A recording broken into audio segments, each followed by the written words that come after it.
إن الحمد لله نحمده ونستعينه ونستغفره ونعوذ بالله من شرور أنفسنا ومن سيئات أعمالنا من يهده الله فلا مضل له ومن يضلل فلا هادي له أشهد أن لا إله إلا الله وحده لا شريك له وأشهد أن محمدا عبده ورسوله لا نبي بعده اللهم صل على محمد وعلى آل محمد قال الله تعالى في القرآن الكريم يا أيها الذين آمنوا اتقوا الله وقولوا قولا سديدا يصلح لكم أعمالكم ويغفر لكم ذنوبكم ومن يطع الله ورسوله فقد فاز فوزا عظيما وقال النبي صلى الله عليه وسلم فإن أصدق الحديث كتاب الله وخير الهدي هدي محمد صلى الله عليه وسلم وشر الأمور محدثاتها فإن كل محدثة بدعة فإن كل بدعة ضلالة وكل ضلالة في النار أيها الإخوة أعزني الله وإياكم جميعا. Kembali kita berkumpul di majlis yang mulia ini untuk membahas, mempelajari dan memahami sebuah kitab yang sangat bagus sekali untuk kita mengetahuinya, yaitu kitab Al-Kabair, tentang dosa-dosa besar yang dikarang oleh Al-Imam Az-Zahabi rahimahullahu ta'ala.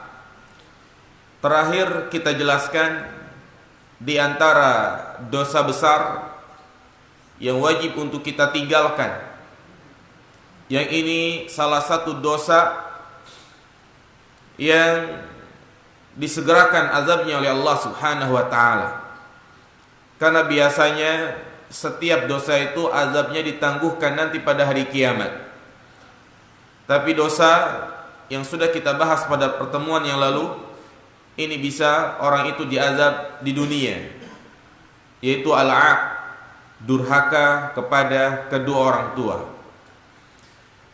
Selanjutnya kita akan membahas dosa besar yang poin yang ke-6, yaitu aklu riba, memakan harta riba. Naam, jamaah yang dimuliakan Allah subhanahu wa ta'ala, ketahuilah sesungguhnya Allah subhanahu wa ta'ala memerintahkan kepada orang-orang yang beriman untuk memakan makanan yang halal. Allah subhanahu wa ta'ala berfirman di dalam Al-Quran, ya ayyuhalladzina amanu kulu min thayyibatim ma razaqnakum. Wahai orang-orang yang beriman, makanlah makanan yang halal dari apa yang kami telah rizkikan kepada kalian. Ayat ini secara tegas menunjukkan kepada kita bahwa Allah subhanahu wa ta'ala memerintahkan kepada kita agar kita berusaha memakan makanan yang halal, berusaha agar makanan yang masuk ke dalam perut kita itu bersumber dari makanan yang halal. Kenapa jamaah sekalian? Karena setiap makanan yang masuk ke dalam perut kita, apalagi kalau itu menjadi daging, maka ini akan ditanya oleh Allah subhanahu wa ta'ala berkaitan dengan harta yang kita dapat dan juga harta yang kita salurkan. Itu akan ditanya oleh Allah nanti pada yaumul mahsyar, sebagaimana Rasulullah SAW bersabda, la tazulu qadama ibni adam yaumal qiyamah hatta yus'ala an arba'. Tidak akan bergeser kedua kaki anak Adam sampai ditanya 4 hal. Apa diantaranya? wa an malihi min aina iktasaba wa fima unfik.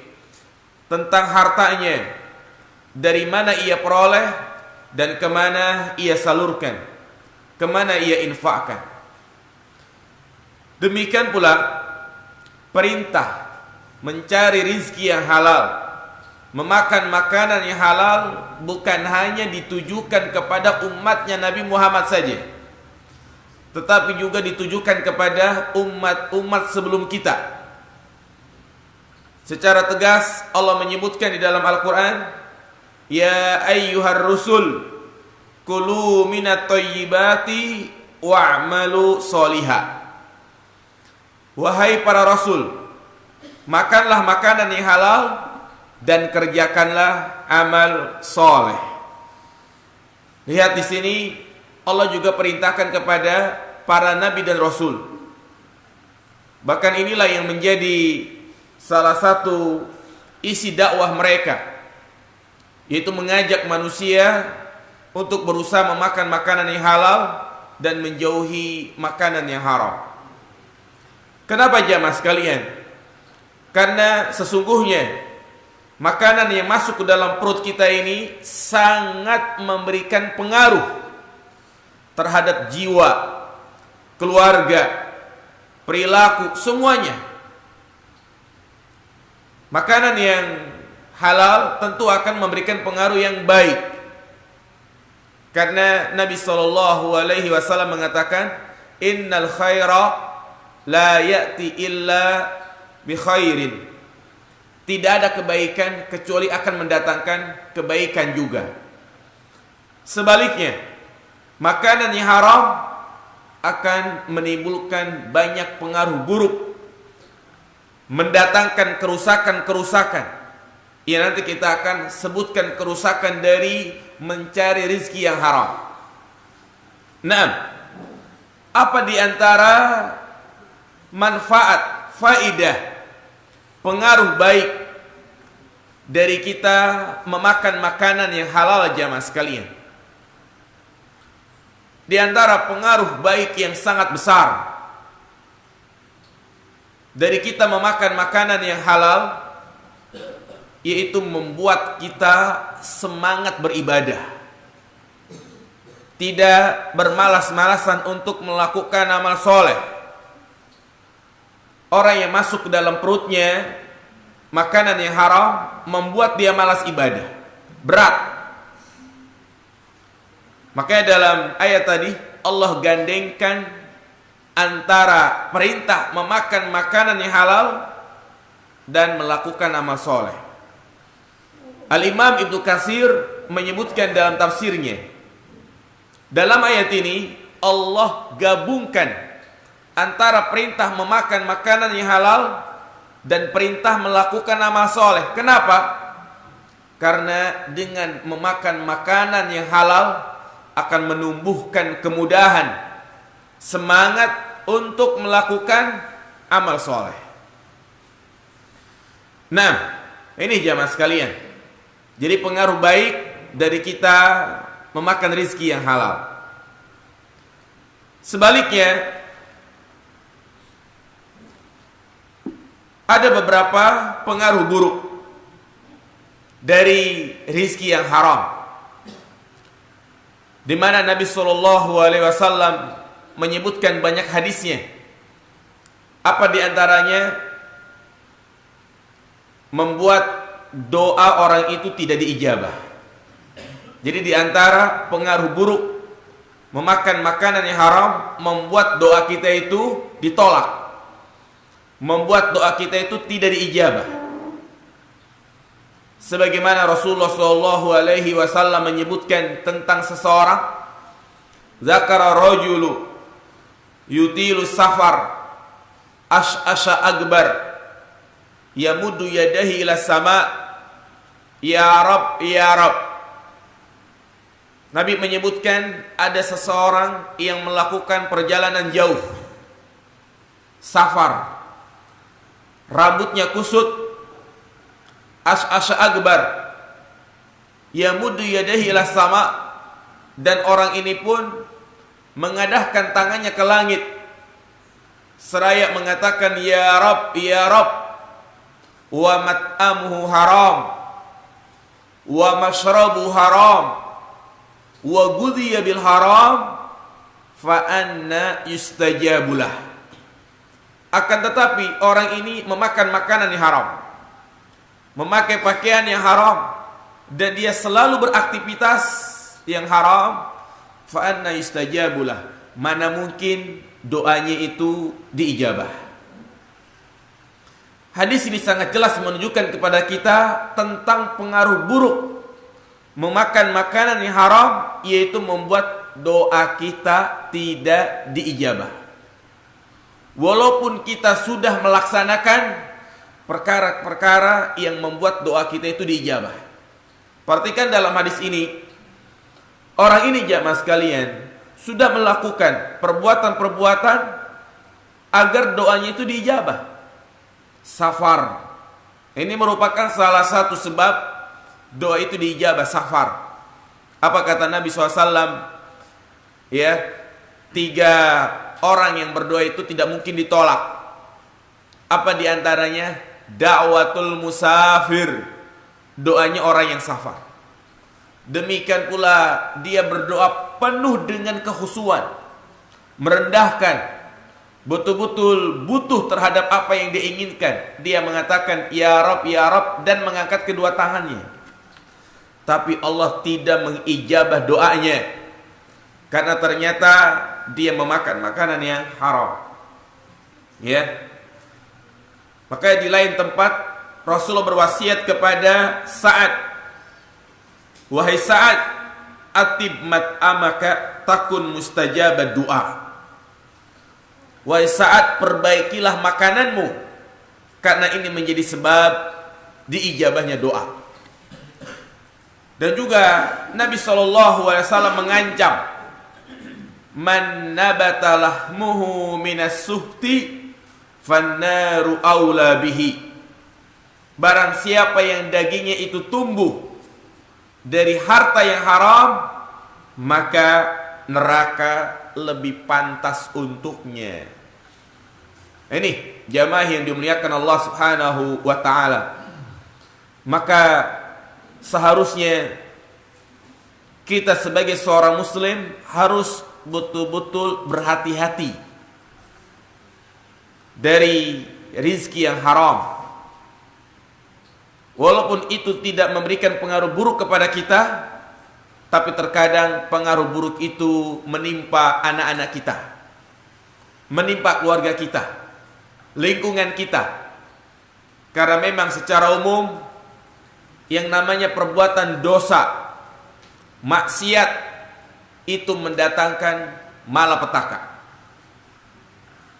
mendatangkan kerusakan. Zaharal fasadu fil barri wal bahr bima kasabat aydin nas liyudhiqahum ba'da alladhi amilu la'allahum yarji'un.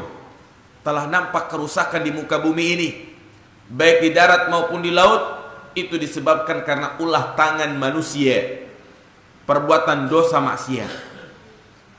Nah, kemudian jamaah yang dimuliakan Allah Subhanahu wa ta'ala berbicara tentang bentuk-bentuk memakan makanan yang haram, mencari rizki yang haram, itu sangat banyak. Dan semuanya telah dijelaskan di dalam Al-Quran, yang insya Allah kita akan bahas satu persatu. Apa saja bentuk-bentuk mencari rizki yang haram. Karena secara umum Allah katakan, wala ta'kulu amwalakum bainakum bil batil. Janganlah kalian memakan harta yang diperoleh dengan cara yang batil.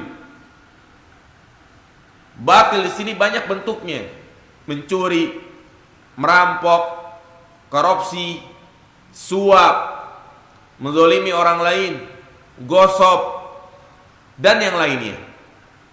Adapun pada kesempatan kali ini fokus kita membahas yaitu tentang riba, yaitu memakan harta manusia dengan cara yang batil. pengharaman riba sangat tegas.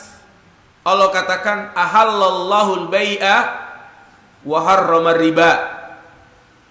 Allah Subhanahu wa taala menghalalkan jual beli dan mengharamkan riba.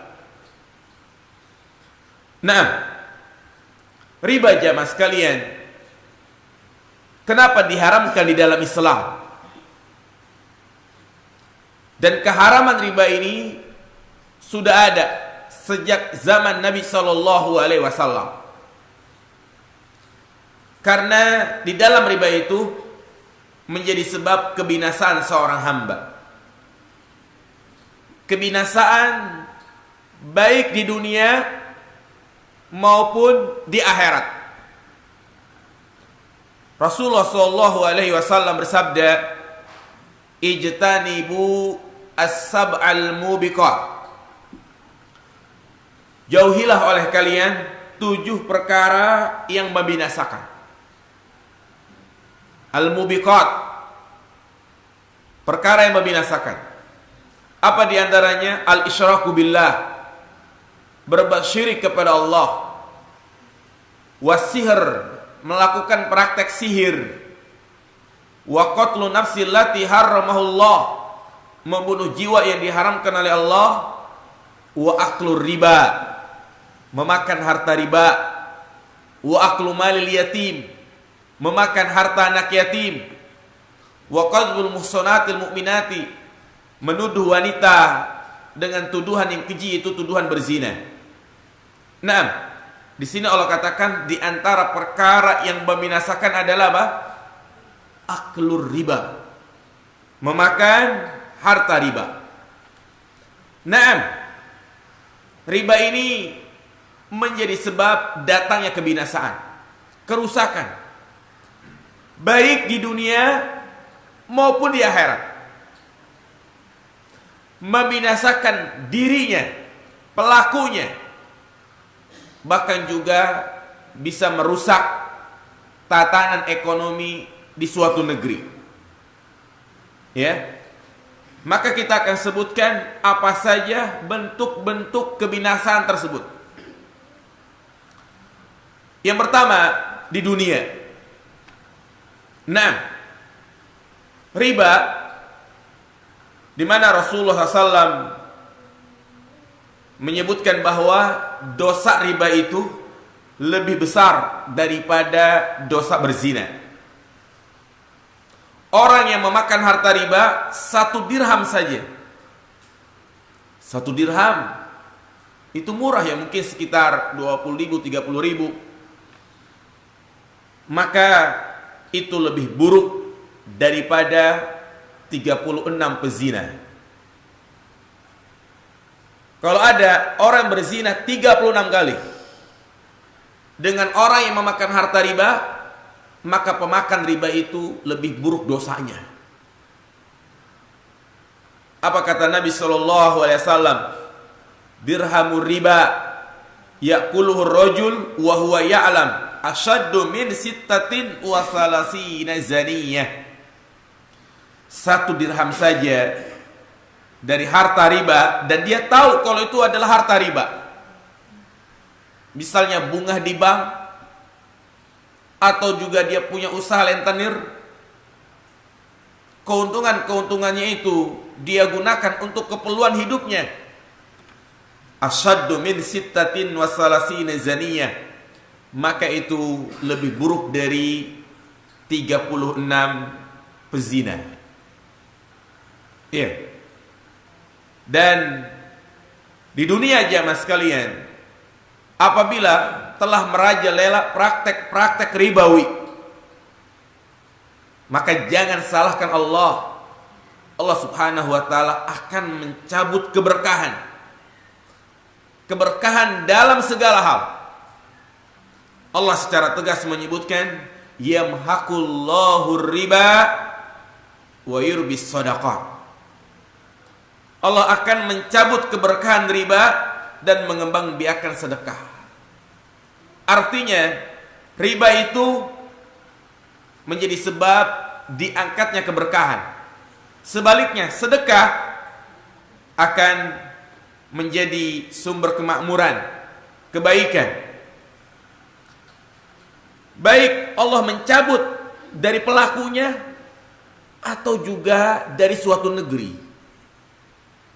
Karena hukum asalnya jamaah sekalian, ya, orang yang hidup di muka bumi ini itu dirahmati oleh Allah, diturunkan keberkahan. Sebagaimana Allah mengatakan, walau anna ahlal qura amanu wattaqau la fatahna alaihim barakatim minas samai wal ard. Seandainya penduduk kaum mereka beriman dan bertakwa, maka kami akan turunkan keberkahan dari langit dan juga dari bumi. Namun kalau di negeri tersebut sudah merajalela praktek-praktek ribawi, tumbuh subur di mana-mana bank-bank ribawi, maka Allah Subhanahu wa taala akan mencabut keberkahan itu. Apa di antara bentuk Allah Subhanahu wa taala mencabut keberkahan pada diri seseorang yang dia masih getol melakukan praktek ribawi? Melakukan praktek ribawi ini jamaah sekalian, bukan hanya dia mengambil keuntungan. Artinya bukan hanya pelakunya, bukan hanya pemakannya, tetapi semuanya. Yang dia menjadi orang yang membantu terjadinya praktek ribawi. Ya. Maka orang yang melakukan praktek-praktek ribawi, Allah akan cabut di dalam hatinya itu rasa qanaah. Apa artinya qanaah jemaah sekalian? Qanaah artinya apa? Merasa cukup apa adanya. Ya. Apa kata Nabi sallallahu alaihi wasallam dalam hadis yang diriwayatkan oleh sahabat Abdullah bin Mas'ud, "Ma ahadun aksara minar riba illa kanat akibatu amrihi ila killah." Tidaklah seorang hamba memperbanyak hartanya dari riba, melainkan di akhir kehidupannya dia akan tidak pernah merasa cukup. Itulah kita lihat jamaah sekalian, ketika hidupnya bergelimang dengan ribawi, pinjem bank sana, pinjem bank sini, kemudian memenuhi keperluan sehari-hari dengan cara dia melakukan transaksi ribawi, beli mobil, beli rumah, beli motor, maka Allah cabut rasa keberkahan di dalam hidupnya. Kenyataan jamaah sekalian, ketika dia misalnya beli mobil dengan cara ribawi, terus dia tidak akan merasa cukup. Ketika tetangganya punya mobil baru, dia pun berusaha untuk apa? Segera mengganti mobilnya itu yang lebih baik. Jadi prioritas hidupnya hanya untuk duniawi, mengejar target duniawi, menyaingi tetangganya, menyaingi orang lain. Dari pagi sampai sore dia mencari rizki, bekerja hanya untuk menutupi hutang ribanya itu. Ya, orang model seperti ini jamaah sekalian, walaupun dia telah mengorbankan segala-galanya, tenaganya, waktunya, berangkat jam 5, pulang malam, terus seperti itu, tidak akan berkah sama sekali. Ya, berbeda mereka yang memang mencari uang untuk menafkahi keluarganya, membiayai anaknya sekolah, tidak ada utang-utang ribawi. Inilah yang akan mendatangkan keberkahan. Inilah jerih payahnya, keringat yang keluar dari tubuhnya akan mendatangkan pahala. Ya. Maka kita lihat orang-orang yang seperti ini punya utang ribawi di mana-mana, udah target hidupnya hanya untuk apa? Dunia. Ya, sebelum subuh udah berangkat kerja, pulang malam, setiap hari seperti itu. Pokoknya bulan ini harus terkumpul. Bulan pertama, kedua, ketiga terkumpul 5 juta untuk utang ini, utang ini, utang ini. Inilah bahayanya apa jemaah sekalian? Bahayanya riba. Ya, Allah cabut keberkahan di dalam hatinya, di dalam kehidupannya. Tidak pernah merasa cukup dengan apa yang Allah berikan kepadanya.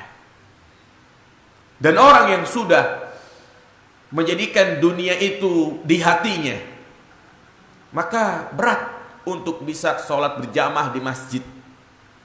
Berat untuk bisa hadir di majelis ilmu seperti ini. Ya, kadang ketika ada dai, ada mubaligh, ada Pak Ustadz yang menyampaikan masalah-masalah seperti ini, selalu hatinya itu suudzon. Ya, dia mungkin mengatakan, ya Ustadz enak, cuma bisa ngomong doang. Ya kan, coba dong berikan solusinya. Kadang-kadang seperti itu jamaah sekalian.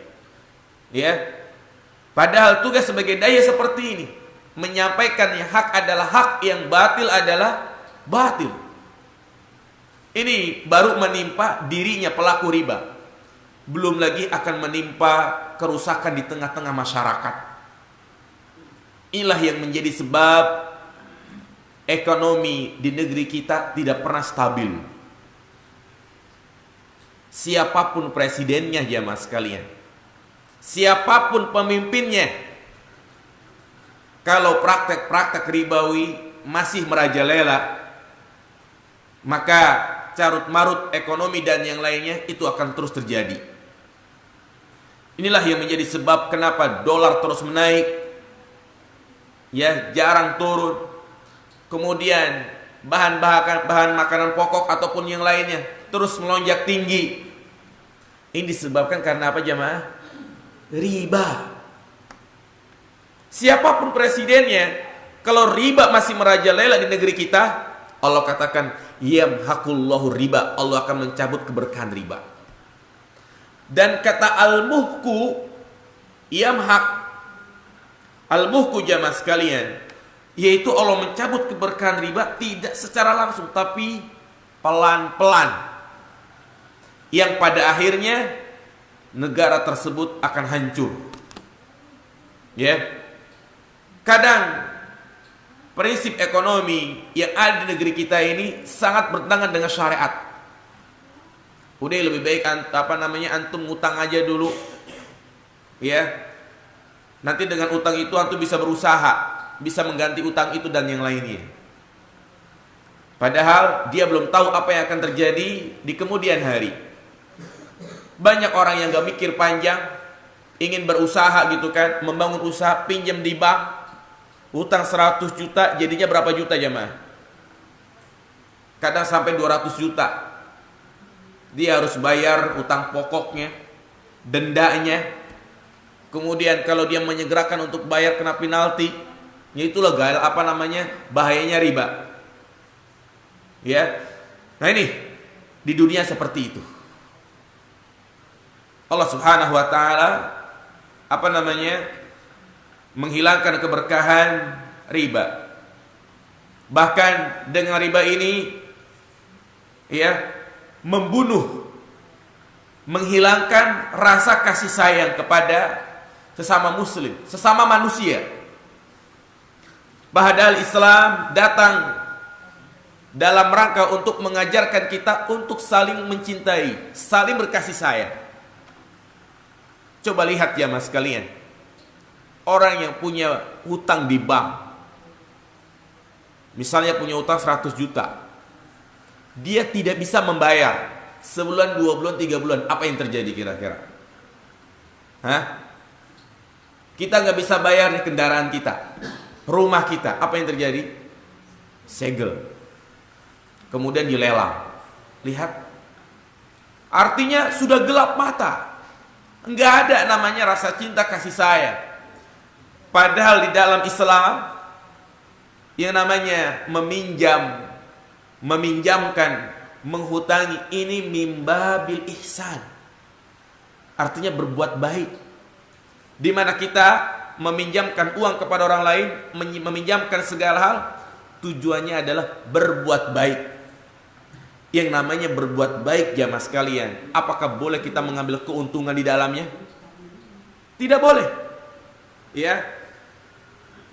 Jangankan hal-hal yang ibadah-ibadah yang sifatnya harta. Ibadah-ibadah yang bersifatnya badaniyah, salat. Kalau kita bertujuan untuk mencari kepentingan duniawi, ingin dipuji saja, salat kita tidak diterima. Karena ini termasuk apa? Riya. Apalagi kalau kita meminjamkan orang lain dengan tujuan mengambil keuntungan, apalagi sampai menzolimi, maka ini termasuk dosa besar. Ya, makanya tentang masalah orang yang memakan harta riba. Di mana itu kucingnya? Di atas ya. Nah, yaitu di dunia jamaah sekalian. Ya. Di dalam bab pinjam meminjam al-qard, maka ini min babil ihsan. Kita meminjamkan orang lain, ya sudah, itu kebaikan kita. Tidak boleh mengambil keuntungan dan tidak boleh mengharapkan timbal balik. Kalau kita mengambil manfaat dari pinjaman itu, apa kata para ulama? Kullu qardin jara manfaah fa huwa riba. Setiap pinjaman yang di situ mengambil manfaat, maka itu adalah riba. Kita minjemin mobil misalnya, ya, kepada saudara kita mengatakan, ya udah nih pakai mobil saya, tapi nanti ya bulan besok saya mau minjam motor kamu misalnya, karena saya nggak ada motor. Nah, ini termasuk apa ini? Riba. Jadi mengambil manfaat dari setiap pinjaman. Maka di dalam Islam jamaah sekalian, berkaitan dengan al-qard, pinjam meminjam, ya ini suatu kebaikan. Kebaikan yang pertama yaitu kita meminjamkan orang lain. Orang butuh uang, kita pinjemin. Dia janji akan mengganti di bulan depan. Di bulan depan telah jatuh tempo, ternyata dia tidak bisa memberikan ganti. Maka Islam memerintahkan kepada kita untuk memberikan apa? Memberikan tempo. Yassiru wala tu'assiru. Ya. Artinya berikanlah kemudahan, jangan kau persulit. Ini dalam Islam seperti itu, memberikan tempo. Dan dalam memberikan tempo tidak ada tambahan hutang. Ya, kadang kita memberikan tambahan tempo. Iya, nggak apa-apa, kamu boleh bayarnya di bulan depan. Tetapi harus nambah hutangnya. Yang tadinya 100 juta menjadi 101 juta misalnya. Maka ini disebut namanya riba nasi'ah. Ya, karena riba itu banyak macamnya. Yang paling banyak terjadi di masyarakat kita ada namanya riba mudha'afah atau riba fadl. Kalau riba mudha'afah, riba fadl itu adanya tambahan pinjaman walaupun belum jatuh tempo. Sejak awal akadnya ada tambahan. Kamu boleh pinjam 100 juta tapi gantinya sekian persen. Kalau kamu gantinya setahun, sekian persen bunganya. 2 tahun, sekian persen bunganya. Itu namanya riba apa? Fadl, mudha'afah. Ya. Ada lagi riba nasi'ah.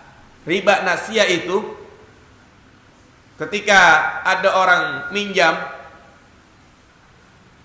dia mengharuskan untuk mengganti sesuai dengan hutangnya itu. Seperti kartu kredit. Ya, artinya kalau kita bayar tepat waktu, kena bunga nggak jamaah sekalian? Tepat waktu, ya.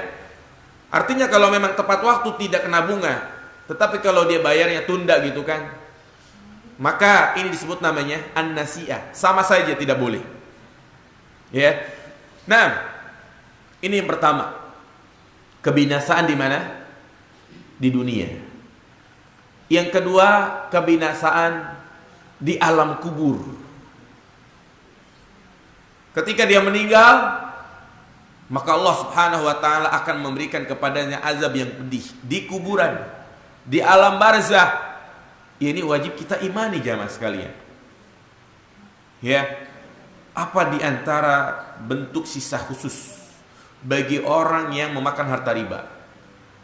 Rasulullah Shallallahu Alaihi Wasallam pernah bermimpi diperlihatkan oleh Allah melalui malaikat Jibril, di mana Nabi Shallallahu Alaihi Wasallam diperlihatkan ada orang yang mulutnya itu dirobek sampai ke tengkuknya. Ada laki-laki perempuan dalam keadaan tidak berpakaian, berada di tengkuk, ya, artinya tungku api, kemudian disambar dari bawah. Ada pula orang yang berbaring, kemudian sisi kanan, sisi kiri ada orang yang sedang berdiri, sedang memegang batu yang besar dan menjatuhkan batu itu ke arah kepalanya sampai hancur lebur. Ada pula yaitu seorang yang renang di sungai darah. Dia ingin menepi.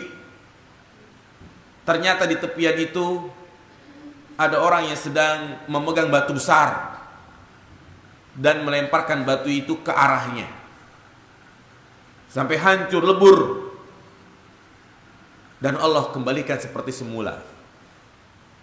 Ya. Siapakah mereka-mereka ini jamaah sekalian? Mereka yang mulutnya itu dirobek, mereka adalah orang-orang yang suka berdusta, suka berbohong. Mereka yang berada di tungku api, mereka adalah orang-orang yang berzina di dunia. Mereka yang kepalanya itu dijatuhkan batu besar, yaitu yang tidak sholat, sengaja tidur untuk meninggalkan sholat. Dan siapakah yang berenang-renang di sungai darah? Nabi bertanya kepada malaikat Jibril, haulai akilu riba, mereka itulah yang memakan apa? Harta riba. Jadi ini di alam barzah, di alam kubur, dia mendapatkan siksaan khusus. Yaitu apa jamaah sekalian? Dia akan berenang-renang di mana? Di sungai darah. Kepalanya akan dilemparkan batu yang besar. Terus seperti itu sampai kapan? Sampai selesai hisabnya. Ya.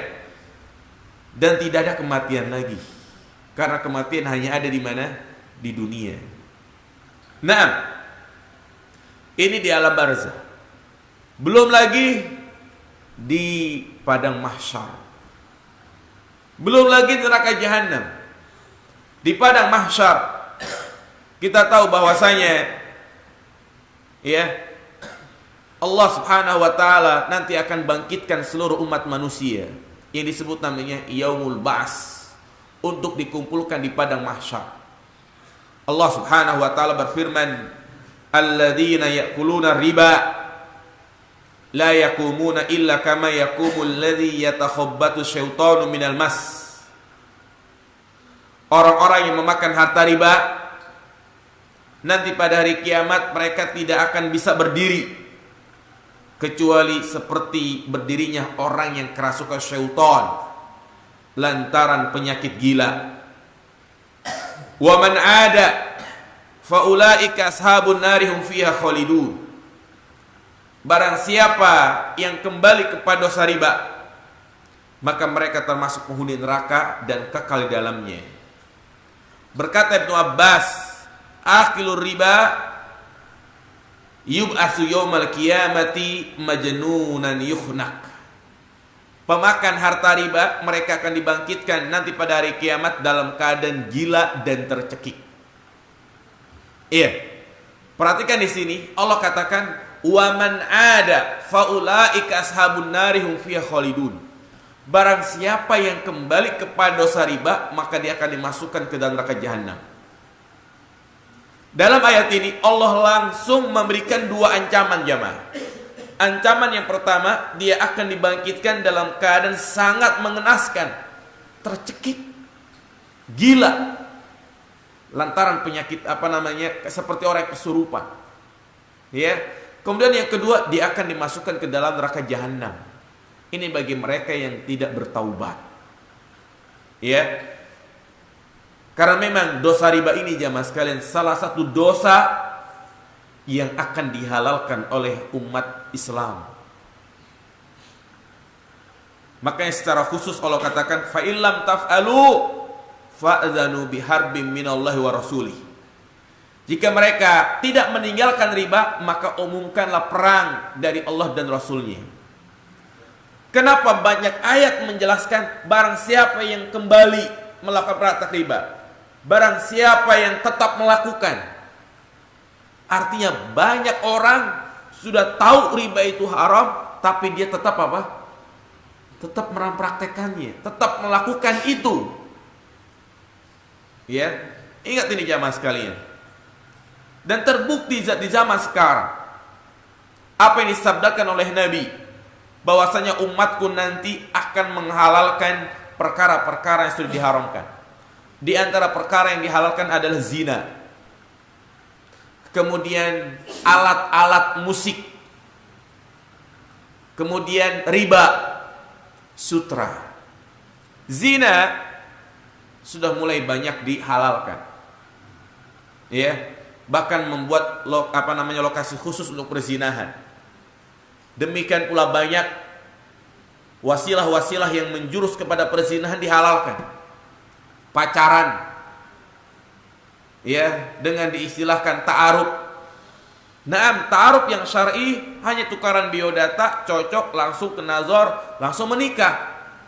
Ini kadang ada orang pacaran alasan ta'aruf islami, untuk bisa saling mengenal, komunikasi, chattingan, ya. Maka ini termasuk pacaran yang diharamkan. Demikian pula musik. Banyak sekarang Islam musik-musik islami gitu kan. Musik-musik islami. Ya. Selawatan tapi diiringi dengan musik-musik. Ada piano, ada gitar, ada gendang. Sama aja jamaah sekalian. Ya. Bahkan kadang itu orang itu lebih senang dengan mendengarkan alunan-alunan musik seperti itu, tanpa dia sadari dia itu lalai dari membaca Al-Quran. Ya, pokoknya segala sesuatu yang melalaikan kita dari membaca Al-Quran, maka itu diharamkan. Walaupun itu adalah nyanyian-nyanyian yang islami, selawatan-selawatan, tapi kalau itu ada musiknya, kadang orang itu tidak memahami apa yang dia dengarkan, tetapi hatinya itu terbawa, perasaannya terbawa karena menyanyikan adalah perempuan cantik. Ini kadang seperti itu, karena merdu suaranya. Apalagi sekarang kan, yang banyak itu dinyanyikan oleh perempuan-perempuan, wanita-wanita yang membuat fitnah. Ya. Nah, kemudian juga riba jamaah sekalian. Riba betul-betul sudah dihalalkan. Ya. Sekarang banyak bank-bank yang berlabel Islami, ya kan, bank syariah, tapi prakteknya sama aja, dan juga menggunakan istilah-istilah Islami, wadiah, mudorobah. Adakah ini istilah seperti ini? Mudorobah yang syar'i jamaah sekalian. Kadang kita minjem di bank syariah gitu kan, kemudian kita ingin usaha, yang namanya mudorobah yang syar'i, untung rugi ditanggung bersama. Ini kaidah asal mudharabah. Ya, ketika yang menjalankan usaha ada kerugian, ditanggung juga oleh pihak pemodal. Ini dengan istilah mudharabah sama aja, tidak ada bedanya seperti kita minjem uang di bank-bank konvensional. Walaupun istilahnya itu bagi untung segala macam. Nah, ini jamaah sekalian. Ya. Artinya mengelabui umat dengan istilah syariah. Sudah terbukti apa yang Allah katakan, fa ilam taf'alu fa'dzanu biharbin minallahi wa rasulih. Ya, maka kewajiban kita sebagai umat Islam jamaah sekalian, umatnya Nabi Muhammad SAW harus betul-betul meninggalkan ya praktek riba sekecil apapun jamaah. Ya. Kenapa? Karena Rasulullah mengatakan ar-riba salasatun wa sab'una baban. Aisaruha mislu ayyan ki rajul ummahu. Riba itu memiliki 73 pintu, banyak praktek-prakteknya. Dan yang paling ringan dosa riba itu seperti seseorang menzinahi ibu kandungnya sendiri.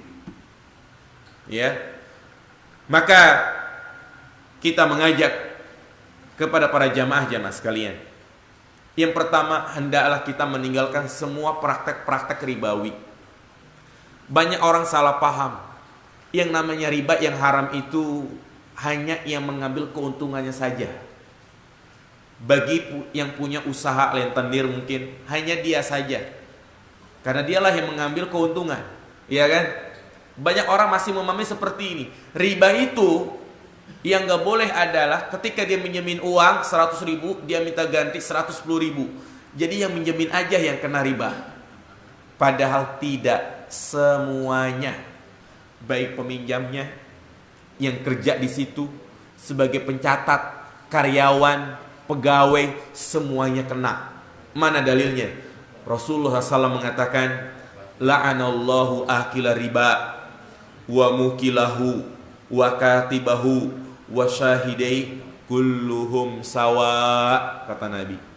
Allah melaknat pemakan harta riba, saksinya, pencatatnya, semuanya.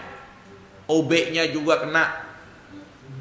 Kulluhum sawa, semuanya sama jamaah sekalian. Ya, ini. Jadi jangan punya cita-cita anak kita nanti kamu ya bisa kerja di sini-sini gitu kan, di tempat bank-bank ribawi. Kemudian yang kedua jamaah sekalian, bagi siapa saja mungkin di antara kita sudah terlanjur, nah ini perhatikan, sudah terlanjur melakukan transaksi ribawi, ya mungkin ada yang sudah mengambil rumah, mengambil mobil dengan cara bekerja sama dengan bank ribawi, maka hendaklah yang pertama dia harus punya etikat yang kuat, punya tekad yang kuat, keinginan yang kuat untuk segera apa? Melunasinya.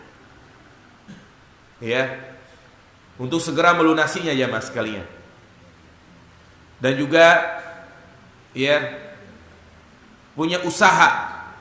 Artinya bukan hanya etikat saja tapi usaha. Dia kumpulkan uang, dia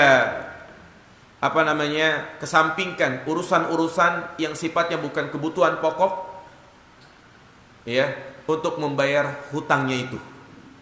Jika memang dia punya hutang di bank tinggal 2 tahun 3 tahun, berusaha untuk segera melunasinya. Jangan ganti mobil dulu, jangan ganti motor dulu, jangan beli HP baru dulu, tapi semuanya ditabung untuk apa? Segera melunasi. Ya, ini. Jadi banyak kemudahan di zaman sekarang ini. Ya beli ini beli itu, tapi ujung-ujungnya adalah riba. Hendaklah kita takut kepada Allah jemaah sekalian. Dan ini wajib untuk kita sampaikan. Ya. Karena saya sampaikan seperti ini, ada di antara jamaah yang tidak terima.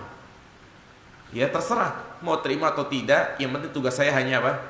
Menyampaikan Al-Qur'an, As-Sunnah. Ya, jangan sampai kita termasuk ke dalam ayat yang difirmankan oleh Allah Subhanahu wa taala, "Wa man a'radu an dzikri fa inna lahu ma'isyatan donka wa nahsuruhu yaumal qiyamati a'ma."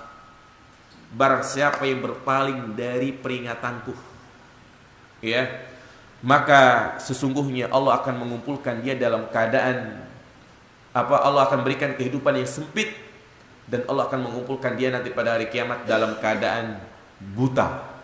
Wa nahsyuruhu yaumal qiyamati a'ma. Artinya setelah kita mendengar tausiah-tausiah seperti ini, kajian-kajian seperti ini, harus betul-betul merasuk ke dalam hati kita, menumbuhkan rasa takut kepada Allah, baru kita amalkan. Jangan sampai kita sampaikan hadis-hadis dan ayat-ayat Al-Quran biasa aja, bahkan masuk kuping kanan, keluar lagi. Ya, timbul suudzon di dalam hatinya. Ya, maka orang yang seperti ini berpaling dari peringatan Allah Subhanahu wa taala, maka dia termasuk ya orang-orang yang diberikan kehidupan yang sempit, tidak akan berkah hidupnya.